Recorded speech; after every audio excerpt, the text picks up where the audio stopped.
জলটা খেয়ে নাও বাবা, জলটা তুমি খাও। আমি ওই দোকানে একটা বড় রিমোট কন্ট্রোল গাড়ি দেখেছি, ওটা আমায় কিনে দিবি? হ্যাঁ, পড়াশোনা ভালো চলছে, আর দেখলাম তো বোন তো ভালোই রেজাল্ট করেছে।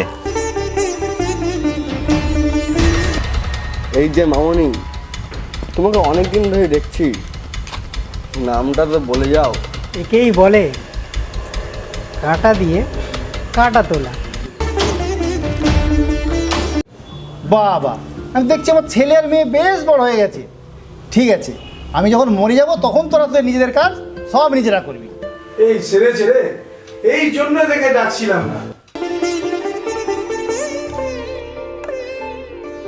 বাবা, হোটেলে খেতে গেলে কিন্তু দিনে 200 টাকা, মাসে 6000 টাকা, বছরে বুঝতে পারছো তো 72,000 টাকা।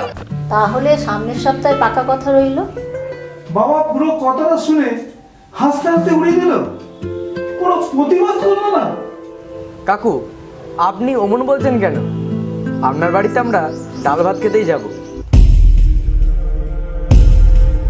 তাহলে তুই এত দেরি করে আসিস কেন? আমি যে কখন ধরে ভাত নিয়ে বসে আছি।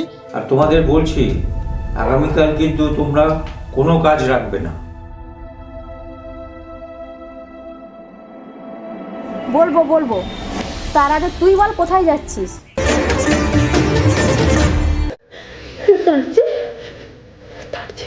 তার চেয়ে তুমি বলো বিয়েটাই ক্যান্সেল করে দাও বাবা, এটাই ভালো হবে, তুমি বিয়েটা ক্যান্সেল করে দাও।